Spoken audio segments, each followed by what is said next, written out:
guys, welcome back to Hauls. I'm so excited because I'm going to show you guys some stuff today. And please like and subscribe and stay tuned to all the way through this because I'm going to show you guys my best 3 tips for thrift store shopping. So let's get right into it, all right? Tip number 1. What you are looking at, you want to know and investigate a little bit if you need to right there in the store if it is fully intact, okay?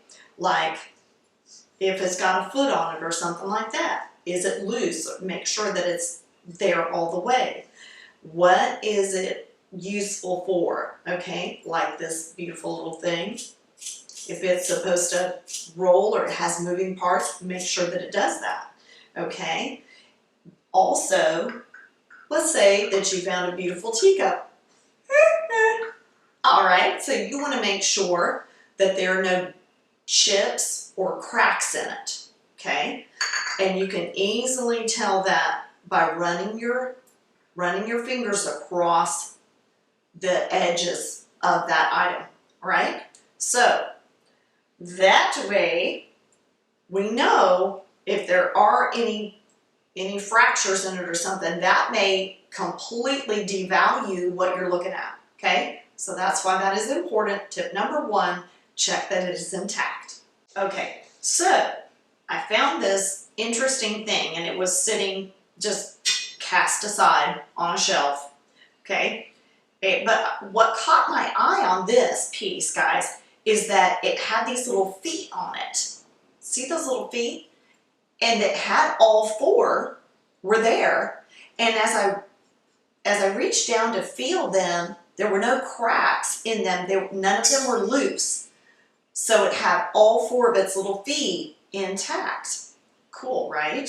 So that definitely got my attention. So I picked it up. And that brings us to tip number 2. All right. Tip number 2 is it heavy?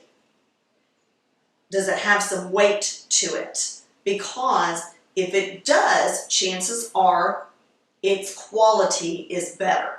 If something is light, you pick something up and it's just like featherweight light that looks like something that should be heavy, well, that's a clue that it is a little bit more inferior. It's not as good a quality as something else. All right, so when I picked up this trivet, I had already seen the feet and I was looking at those. I noticed that it had a good weight to it, even a little bit more than I had expected it to have. Okay, so now we know tip number 1, intact. Tip number 2, does it have some good weight to it? And then, of course, that brings us to tip number 3. All right, so tip number 3 is when you pick something up, look for a brand name or a manufacturer name. In this case, this one had a sticker on it. So that clued me into, oh, had a brand name or a manufacturer on it. And it was really, really faded. I think it had been, hopefully not through the dishwasher because that's really bad for silver stuff. But it had been faded, I think, through use and through cleaning.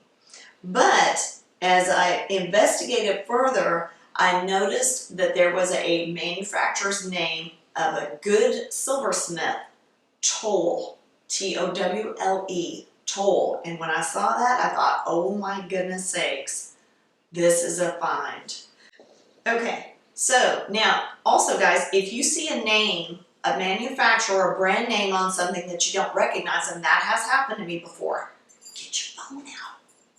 Like we all do. Get your phone out, look it up right quick. Take that quick second to look it up in the thrift store and see, are you getting a bargain or is this, something that you really are not going to want?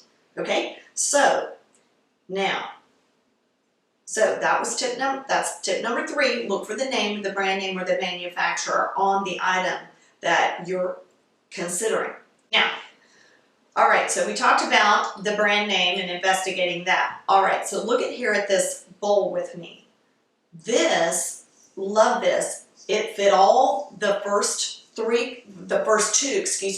two criteria. It fit. However, no brand name, no manufacturer.